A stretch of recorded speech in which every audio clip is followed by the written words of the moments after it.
제17장. 엿새 후에 예수께서 베드로와 야고보와 그 형제 요한을 데리시고 따로 높은 산에 올라가셨더니 그들 앞에서 변형되사 그 얼굴이 해같이 빛나며 옷이 빛과 같이 희어졌더라. 그때 모세와 엘리야가 예수와 더불어 말하는 것이 그들에게 보이거늘 베드로가 예수께 여쭈어 이르되, 주여, 우리가 여기 있는 것이 좋사오니 만일 주께서 원하시면 내가 여기서 초막 셋을 쥘때 하나는 주님을 위하여, 하나는 모세를 위하여, 하나는 엘리야를 위하여 하리이다. 말할 때 호련히 빛난 구름이 그들을 덮으며 구름 속에서 소리가 나서 이르시되, 이는 내 사랑하는 아들이요 내 기뻐하는 자니 너희는 그의 말을 들으라. 제자들이 듣고 엎드려 심히 두려워하니 예수께서 나와 그들에게 손을 대시며 일어나라, 두려워하지 말라. 제자들이 눈을 들고 보매 오직 예수 외에는 아무도 보이지 아니하더라. 그들이 산에서 내려올 때 예수께서 명하여 이르시되, 인자가 죽은 자 가운데서 살아나기 전에는 본 것을 아무에게도 이르지 말라. 그러면 어찌하여 서기관들이 엘리야가 먼저 와야 하리라 하나이까? 엘리야가 과연 먼저 와서 모든 일을 회복하리라. 내가 너희에게 말하노니 엘리야가 이미 왔으되 사람들이 알지 못하고 임의로 대우하였도다. 인자도 이와 같이 그들에게 고난을 받으리라. 그제서야 제자들이 예수께서 말씀하신 것이 세례 요한인 줄을 깨달으니라. 그들이 무리에게 이르매 한 사람이 예수께 와서 꿇어 엎드려 이르되, 주여, 내 아들을 불쌍히 여기소서. 그가 간질로 심히 고생하여 자주 불에도 넘어지며 물에도 넘어지는지라. 내가 주의 제자들에게 데리고 왔으나 능히 고치지 못하더이다. 믿음이 없고 패역한 세대여, 내가 얼마나 너희와 함께 있으며 얼마나 너희에게 참으리요. 그를 이리로 데려오라. 이에 예수께서 꾸짖으시니 귀신이 나가고 아이가 그때부터 나으니라. 이때에 제자들이 조용히 예수께 나와 이르되, 우리는 어찌하여 쫓아내지 못하였나이까? 너희 믿음이 작은 까닭이니라. 진실로 너희에게 이르노니 만일 너희에게 믿음이 겨자씨 한 알만큼만 있어도 이 산을 명하여 여기서 저기로 옮겨지라 하면 옮겨질 것이요 또 너희가 못할 것이 없으리라. 갈릴리에 모일 때 예수께서 제자들에게 이르시되, 인자가 장차 사람들의 손에 넘겨져 죽임을 당하고 제3일에 살아나리라 하시니 제자들이 매우 근심하더라. 가버나움에 이르니 반세계를 받는 자들이 베드로에게 나와 이르되, 너의 선생은 반세계를 내지 아니하느냐? 내신다. 하고 집에 들어가니 예수께서 먼저, 시몬아, 내 생각은 어떠하냐? 세상의 임금들이 누구에게 관세와 국세를 받느냐? 자기 아들에게냐 타인에게냐? 타인에게니이다. 그렇다면 아들들은 세를 면하리라. 그러나 우리가 그들이 실족하지 않게 하기 위하여 네가 바다에 가서 낚시를 던져 먼저 오르는 고기를 가져 입을 열면 돈 한 세겔을 얻을 것이니 가져다가 나와 너를 위하여 주라.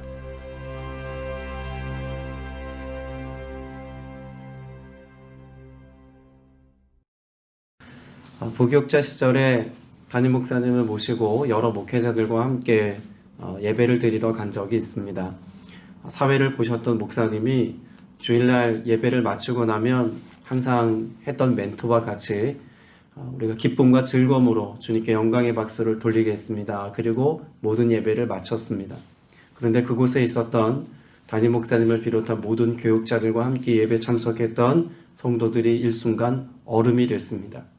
그렇게 기쁨과 즐거움으로 예배를 마치면서 박수를 쳤던 그 자리가 장례 예배였기 때문에 그렇습니다.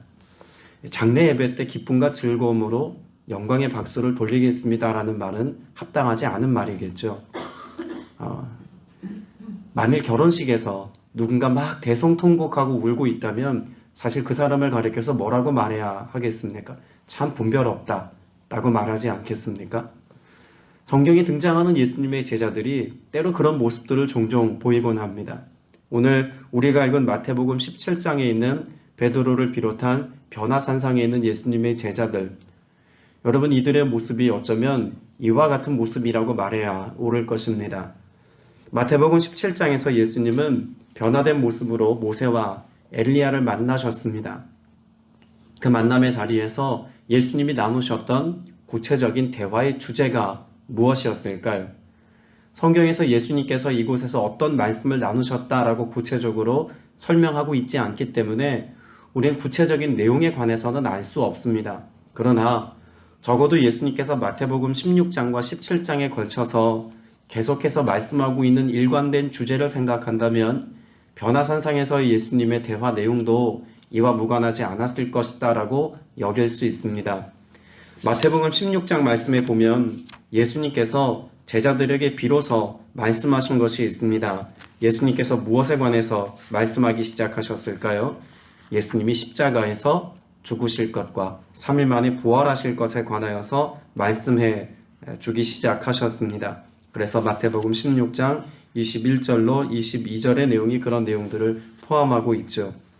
더불어 예수님께서는 마태복음 16장 24절에서 그리스도인들을 향하여 또 예수님의 제자들을 향해서도 무엇을 지고 따라와야 한다고 말씀합니까? 자기 십자가를 지고 따라야 한다라고 하는 사실도 말씀합니다. 자, 그러면 예수님께서는 마태복음 16장부터 무엇을 구체적으로 언급하시고 염두에 두고 있다고 말할 수 있을까요? 십자가입니다. 그리고 또한 변화산상에서의 대화를 마치시고 난 뒤에 마태복음 17장 9절에서도 보면 인자가 죽은 사람들 가운데서 살아날 때까지는 이라는 말씀도 있습니다.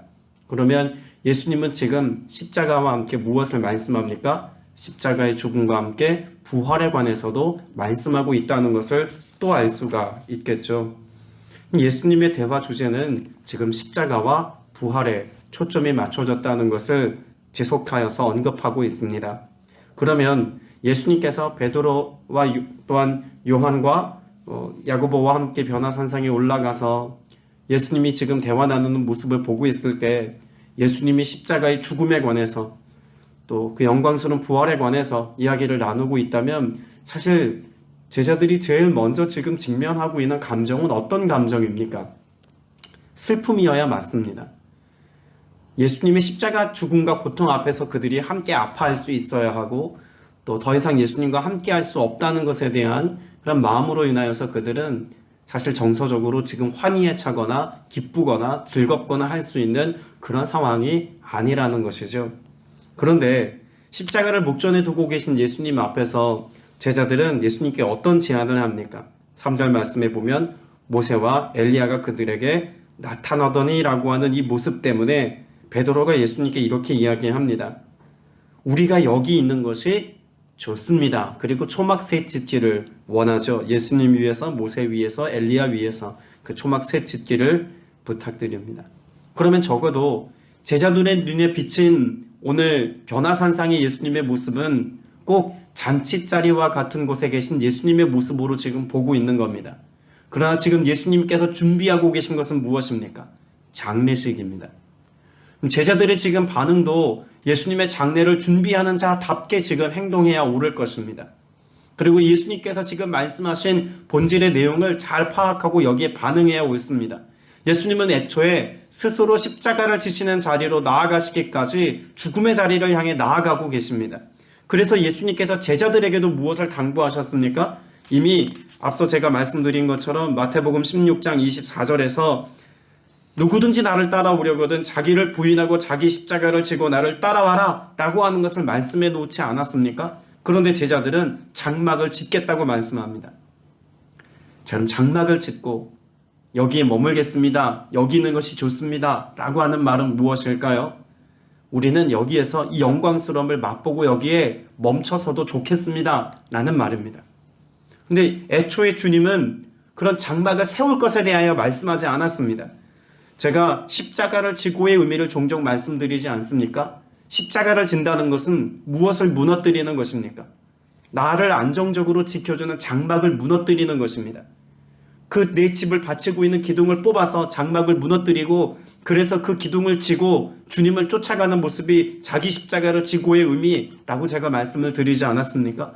그런데 주님은 그 장막을 무너뜨리고 주님을 따라오라고 말씀하고 있는데 십자가를 향해서 함께 가자고 말씀하고 있는데 제자들은 뭐합니까? 장막을 세우고 여기 머물러 내가 여기 안주하는 것이 오히려 좋겠습니다라고 말하는 형국이라는 것입니다.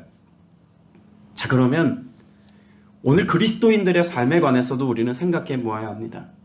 주님은 우리를 교회로 부르셨습니다. 그런데 주님께서 우리를 교회로 부르셨을 때 그 교회 공동체 안에서 머물러서 영광스러운 하나님의 임재와 그 말씀의 가치와 은혜들을 내가 받아 누리고 내가 그 교회 공동체로부터 영적인 돌봄을 받는 것에만 주목한다면 여러분, 우리는 변화산상에서 초막셋을 짓겠다고 말하고 있는 베드로와 같은 삶의 모습이라고 해도 과언이 아닐 겁니다. 주님이 우리에게 명령하신 것은 무엇입니까? 복음을 선포하는 것입니다. 증인이 되어서 복음을 전하는 현장에 서는 것입니다. 시대적인 상황이 어떤지, 환경이 어떠하든지, 우리의 조건이 어떠하든지 복음을 전하는 증인의 삶을 살아가는 것. 열방을 향해서 예수 그리스도의 복음이 힘있게 선포되어지도록 하나님의 나라의 가치와 그 하나님 나라의 능력을 나타내고 세상 가운데서 빛과 소금으로 살아가는 것. 이것이 우리를 향하신 주님의 부르심이라는 것이죠. 그렇게 자기 십자가를 지고 주님께서 걸어가신 좁은 길로 나아가는 것이 우리 그리스도인들에게 주어진 삶의 모습이어야 한다는 것을 이미 말씀하셨습니다. 그런데 우리는 안주하고 싶어 합니다. 그것을 누리는 것에만 더 마음을 쓰는 경우가 많겠죠. 우리는 지금 교회 공동체 안에 모여서 예배를 드리는 것조차도 어려운 시대를 살고 있습니다. 근데 단지 예배를 드리는 것만 어려워진 것이 아니라 무엇도 멈췄을까요?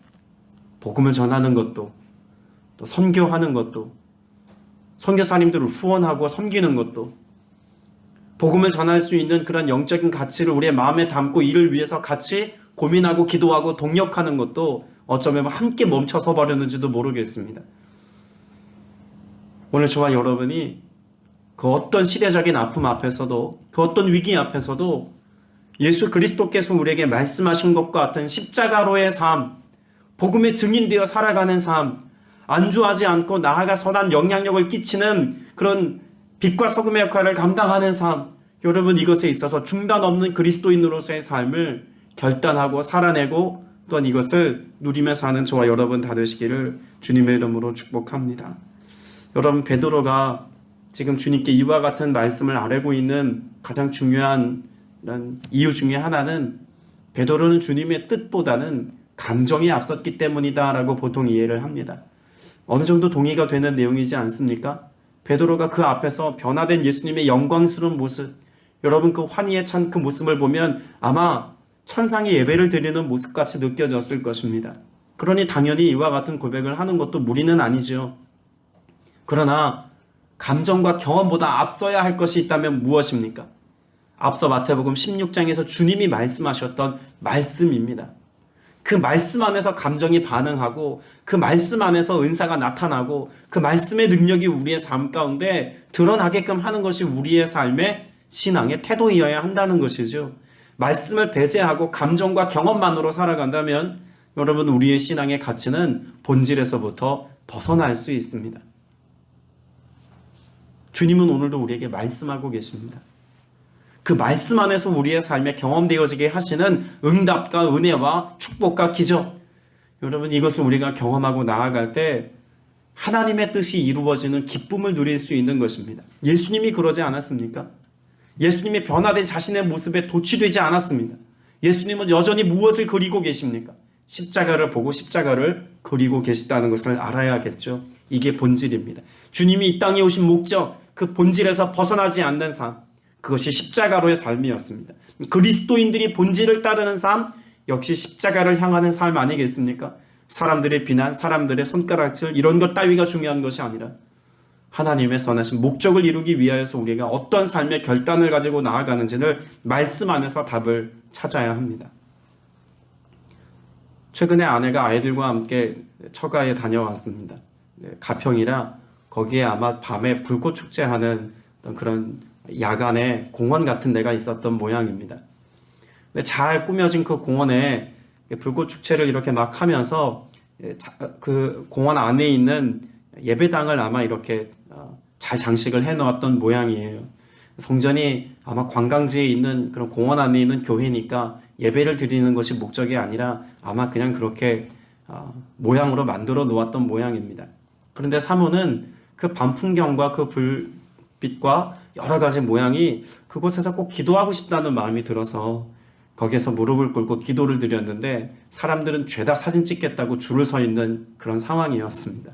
그러니 함께 갔던 저희 아이들이 민폐라고 그렇게 엄마를 얼마나 타박을 주는지 아마 타박을 많이 주었던 모양입니다. 오랜 시간 아니라 잠깐 그 성전에서 기도를 하고 나오는데 아이들이 제게 전화를 했더라고요. 아빠, 엄마가 성전에 들어가서 지금 기도하고 있는 사람들이 줄을 한참 서 있어. 엄마가 안 비켜. 왜 저러는지 몰라. 그리고 이야기를 하는데 저는 사실 그 순간 민폐인 것은 맞았지만 참 감사했습니다.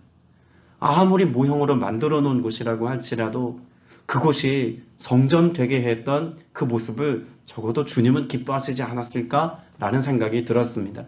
아내한테 물어봤더니 뭐 한 1분도 아니라 잠깐 그렇게 무릎 꿇고 기도하고 그리고 일어섰던 거였는데 아이들 눈에는 그것조차도 불편해 보였던 모양입니다. 시간이 지나서 종종 생각해 보면 우리 스스로 그렇게 본질을 잃어버리고 또 우리 삶의 가치를 놓쳐버리고 살아가는 것들이 너무 많은 건 아닐까라는 생각이 듭니다. 십자가를 바라보고 십자가를 향해야 되는 우리의 삶이지만 교회라는 건물 안에 갇혀 있어서 믿음으로의 삶을 그저 누림의 것으로만 생각하고 선포하고 전하지 못하고 있다면 여러분 우리에게는 신앙의 가치가 과연 본질에 합당한 것인가 고민하고 점검하고 다뤄야 될 필요가 있겠죠. 여러분 십자가로 나아가는 그런 예수님에게 있어서 가장 충분하다 말하는 것은 하나님의 인정이었습니다. 언제나 그랬듯이 오늘 마태복음 17장에서도 그렇습니다. 그런 십자가로 나아갈 것을 이야기하시고 거기 머물러 있기를 원했던 제자들을 일으켜 세워서 다시 십자가를 향하여 가시는 예수 그리스도 그 주님을 향해서 하나님이 말씀하십니다. 5절 말씀에 보면 이는 내 사랑하는 아들이다. 나는 그를 좋아한다. 너희는 그의 말을 들어라. 여러분 십자가를 향하고 계신 예수님에게 충분 조건이 있다면 사람들에게 인정받는 것이나 그 영광스러움을 유지하는 것이나 이런 것이 아닙니다. 하나님의 뜻이 이루어지는 것, 하나님이 기뻐하시는 것, 하나님이 원하시는 그 목소리를 예수님이 듣고 계신 오늘 이 5절의 말씀이 무엇보다도 예수님에게는 가장 귀하고 가장 가치 있는 것이라고 말할 수 있지 않겠습니까? 이것이면 충분한 것입니다. 제자들은 이와 같은 하나님의 준엄한 말씀 앞에서 땅에 엎드려 경배하고 예배하죠. 예배하고 있는 이들의 모습을 생각해 보더라도 오늘 우리가 들어야 할 메시지, 우리가 예배의 자리에서 들어야 할 메시지 무엇이겠습니까? 예수 그리스도를 통해서 이루기를 기뻐하시는 그 구원의 역사를 저와 여러분을 통해 이루기를 기뻐하신다고 말씀하시는 주님의 음성으로 들어야만 합니다. 내가 원하는 것을 채워줄 때 기뻐하는 것이 아니라 내가 바랬던 것이 이루어지는 것이 기쁨이기만 한 것이 아니라 나를 통해서 하나님의 뜻이 이루어지기를 내가 기뻐한다라고 하는 하늘의 음성을 우리가 들어야 할 수 있지 않겠습니까? 사람들의 비유를 맞추는 것과 전통과 관습을 따르는 것도 물론 중요합니다. 그러나 하나님이 기뻐하시는 그 음성 앞에서 내가 하나님께 기쁨이 되는 존재로서의 삶을 살아가기를 결단하고 이 은혜를 누리기까지 믿음의 고백을 가지고 나아가는 것, 그것이 오늘 우리의 삶의 모습 되어야 할 줄로 믿습니다. 그러자면 우리에게 무엇이 필요하다고 말씀하고 있을까요? 예수님 옆에 누가 서 있습니까? 모세와 엘리야입니다. 그럼 모세는 무엇을 대표합니까? 율법을 대표하는 사람이 바로 모세죠. 율법을 수여하신 하나님께 그 율법을 받아서 백성들에게 전달한 자, 율법의 전달자로서의 사명을 감당했던 모세. 그럼 엘리야는 무엇을 의미할까요? 권능 아닙니까? 엘리야 하면 권능이죠. 권능을 가지고 하나님의 그런 은혜 가운데 비를 멈추기도 했고 내리기도 하고 또 그는 죽음을 보지도 않고 하나님의 나라에 올라갔던 인물이기도 하죠. 그런 여러 가지 것들을 생각하면 엘리야를 나타내는 것은 바로 권능입니다. 그럼 오늘 저와 여러분이 십자가로 향할 때 예수님께서 십자가로 가셨던 것처럼 우리도 주님과 함께 십자가로 향하는 삶을 살기 위해서 반드시 우리가 갖추어야 할 것이 있다면 무엇일까요? 말씀과 권능입니다. 좀 더 명확하게 표현하자면 말씀과 성령입니다. 주의 말씀이 우리의 삶 가운데 이루어지기까지 성령님 우리와 함께 계시고 역사하시는 이 은혜를 우리가 놓치지 않고 살아가야 한다는 것도 말씀을 통해서 발견할 수 있지 않겠습니까? 14절 이하 말씀에 보면 예수님께서 변화산상에서 이와 같은 영광스러운 모습으로 있을 때 변화산 아래에 있었던 제자들이 한 귀신 들린 아들을 데리고 온 아빠의 문제를 해결해 주지 못합니다. 예수님께서 제자들에게 분명 권능을 주셨습니다. 이미 마태복음 17장 이전에 예수님을 따르고 있는 제자들이 복음을 전하는 현장 가운데서 귀신을 쫓아내고 복음을 전할 때 그런 복음 앞에서 굴복하는 많은 하나님 나라의 역사들을 이미 경험했습니다. 그러면 예수님께서는 제자들에게 권능을 이미 주셨다는 이야기죠. 말씀도 주셨고 권능도 주셨습니다. 그런데 그런 제자들이 예수님이 계시지 않는 때에 말씀의 능력을 삶으로 나타내지 못했고 권능을 행하지 못했습니다. 그래서 예수님께서 그 제자들에게 뭐라고 말씀합니까? 17절에 보니까 예수께서 말씀하셨다. 아, 믿음이 없고 비뚤어진 세대요. 내가 언제까지 너희와 같이 있어야 하겠느냐라고 말씀하시죠. 분명 주님께서 말씀도 주셨고 권능을 주셨는데 이걸 제대로 활용하고 누리며 살지 못합니다. 그 이유를 예수님이 어디에서 찾으십니까? 믿음이 없고 비뚤어진 세대라고 하는 말씀을 통해서 그들을 교훈하십니다. 자, 그러면 오늘 우리가 살고 있는 이 시대 어떤 세대라고 말할 수 있습니까? 믿음의 세대, 성령의 시대라고 말할 수 있습니다. 왜냐하면 이미 초대교회 이후로 교회가 시작되어질 때부터 성령의 시대는 시작되었습니다. 그리고 우리가 살아가는 그런 주님을 따르는 믿음의 삶은 그런 믿음의 가치를 따라서 결정되는 믿음의 근거한 신앙생활이다라고 하는 것도 이미 우리가 동의하고 신앙생활하고 있는 바 아닙니까? 그러면 이미 말씀도 주셨고 성령을 통하여 권능도 주셨습니다. 그런데 우리가 하나님 나라의 역사를 이 땅 가운데서 경험하지 못하고 있습니다. 이유가 뭘까요? 믿음이 없는 세대, 비뚤어진 세대이기 때문에 그렇죠.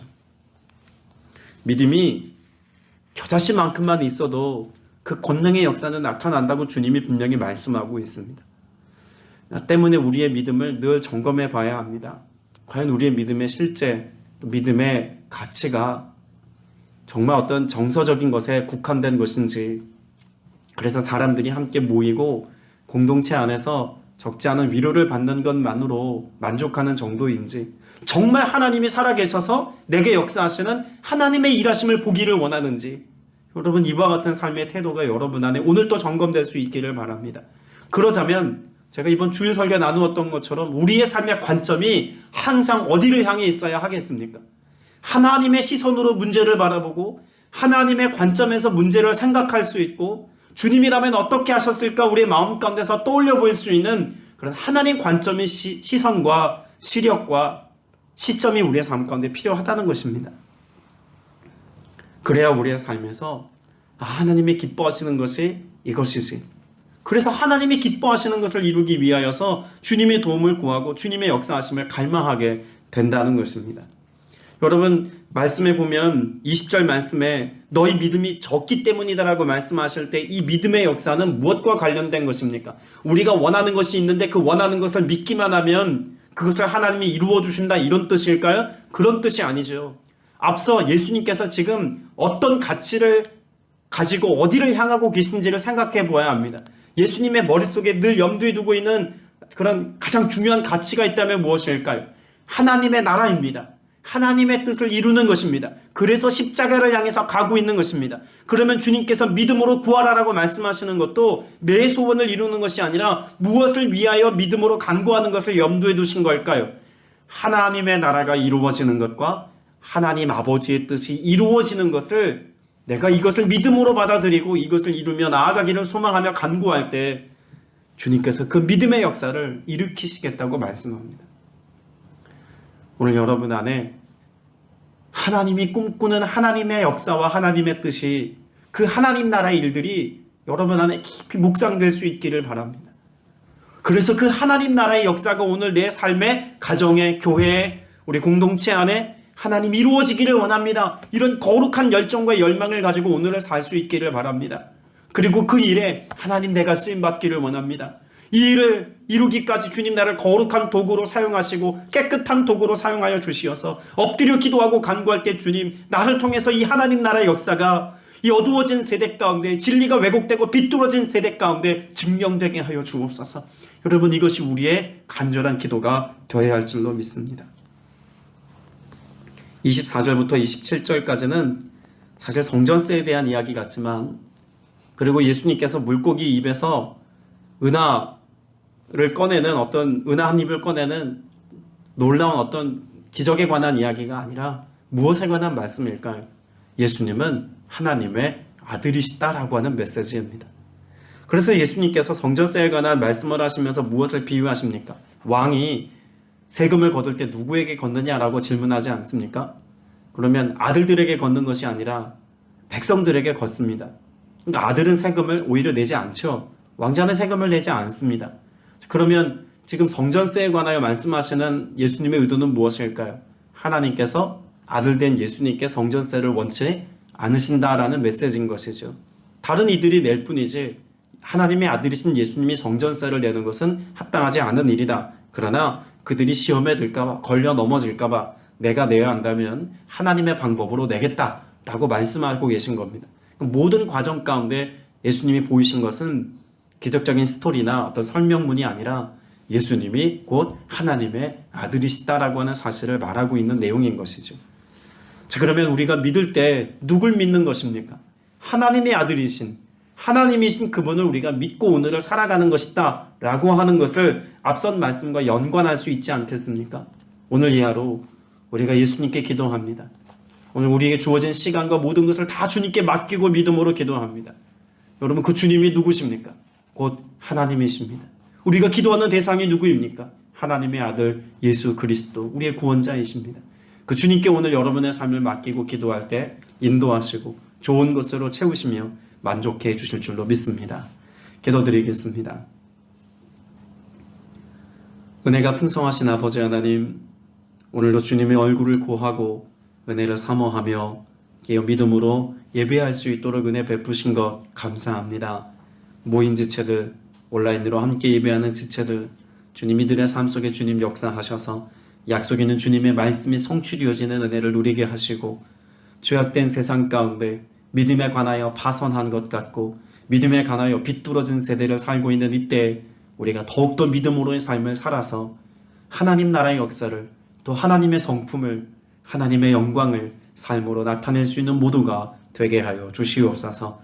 주께서 선한 능력으로 우리에게 이 은혜의 삶 오늘도 살게 하시며 평생에 누리며 살게 하실 것을 믿사옵고 예수 그리스도 이름으로 간절히 기도드렸사옵나이다. 아멘.